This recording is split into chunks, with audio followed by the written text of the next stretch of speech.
Su forma de hablar, bueno, es legendaria, pero la gramática invertida del maestro Yoda es mucho más que un simple rasgo de personaje. Resulta que dentro de su sintaxis se esconde una sabiduría muy profunda, una que nos enseña sobre el lenguaje, el poder y, sobre todo, el fracaso. Frases como estas son inconfundibles, ¿verdad?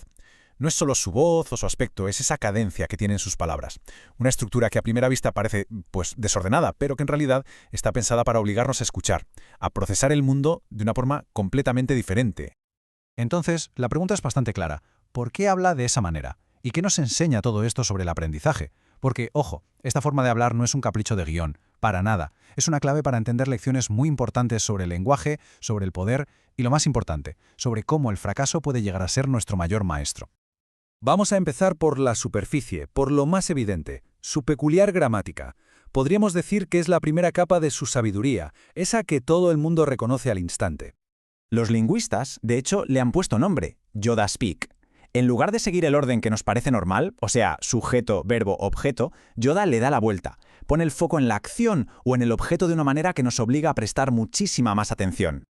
El contraste salta a la vista. El lenguaje estándar es directo, predecible, va al grano. El Yoda Speak, en cambio, nos hace esperar, nos hace reconstruir la frase en la cabeza para poder encontrarle el sentido.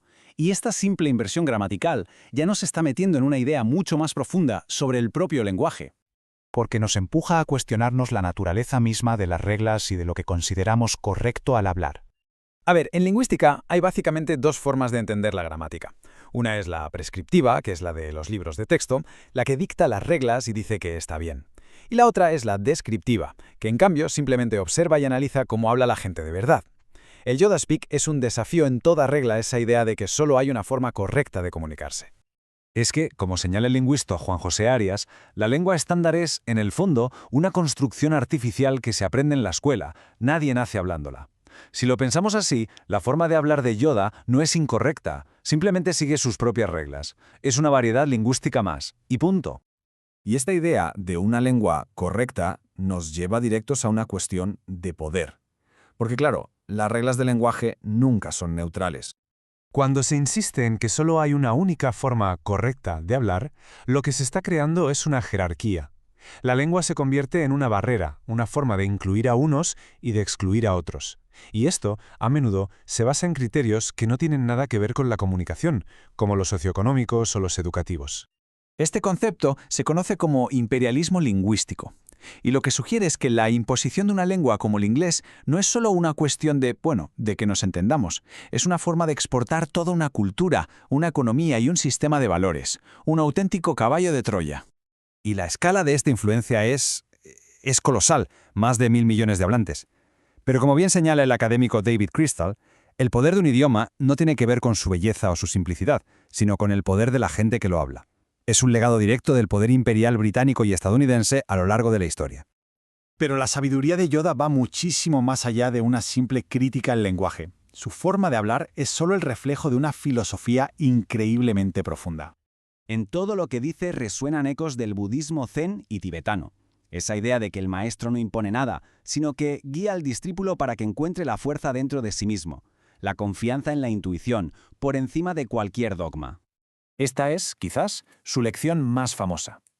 Una cadena lógica que es un reflejo clarísimo de la enseñanza budista sobre las emociones aflictivas. El objetivo no es reprimir esas emociones, sino entender de dónde vienen para evitar que nos controlen y nos lleven al lado oscuro, claro. Y todo esto nos lleva a la que podría ser la lección más importante y poderosa de Yoda, una que, curiosamente, no llega hasta casi el final de la saga.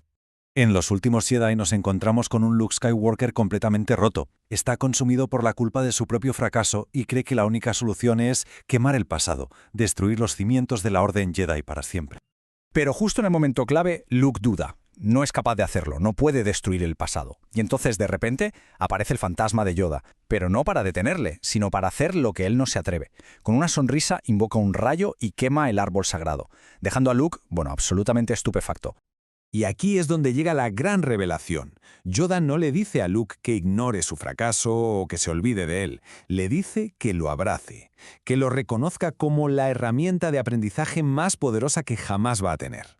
La lección es tremenda. Aferrarse a textos antiguos y a reglas rígidas no es el camino. La verdadera sabiduría, el auténtico poder, ya estaba en la nueva generación, en Rey. Quemar los libros es una metáfora perfecta para liberarse del peso del pasado.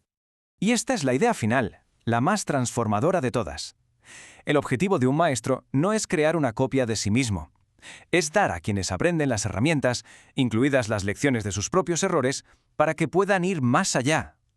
El verdadero éxito de un maestro es ser superado. Al final, la gramática de Yoda es una metáfora de toda su filosofía.